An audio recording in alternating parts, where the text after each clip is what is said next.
Berez, dokumentategia 85ean sortu zen. Dokumentategira sartu nintzen, han zegoen Astolako egoitzan bunkerren barruan, eta Itziar, Jon Irazabalen arreba, orduan bera zegoen lanien bebai.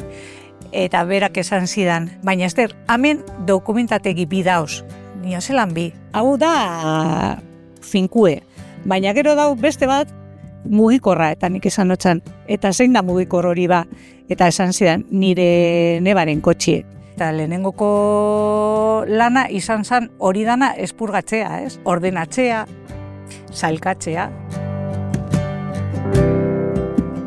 Artxibo handi bat da, baina artxibo horrek esteko zentzurik, edo guretzat behintzat esteko zentzurik espada kanpora atarateko eta Durangaldeko jentiek zein orokorrien publiko orokorrak informazio hori eskuragarri aukiteko. Topa balda askotariko materiala, hasike argazki sarretatik, dokumentu sarretara, karteletara, eta gero baita be liburu sarrak. Eta uste dut, garrantzitsue dela doantza horrek jasotzi, gehien bat askotan inertziaz edo familizetan geratzen dielako.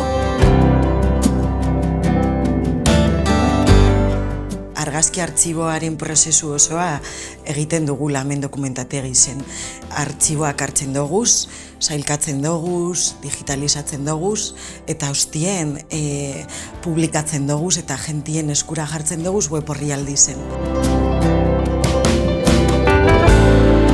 Dokumentategi zen dekoguz 1800 urtetik aldera gaur egun arte.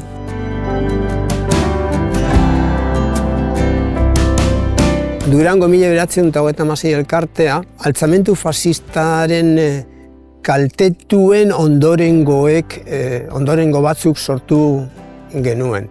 Lekukotasunak ez zeuden bilduta. Jentea zelan eskertu digun, haizu beira, orain arte gutaz inor ez da konturatu eta zuek izen zarete konturatu zareten bakarrak. Nik lehen aldiz kontatzen dut nire aita nola hil zuten. Garaia da Durangaldeko ondare kultural, sozial eta kulturala ikusentzunezko arloen jaso gure dauen atari bat. Eta orduan erabaki genuen, lekurik onena lekukotasun historiko batzuk gordetzeko Gerediaga elkartea zela. Oindala pare bat hilabete Durangoko familia bat guaz harremanetan ipin izan, esan ez euren ama, bombardeoko testigu izen zala.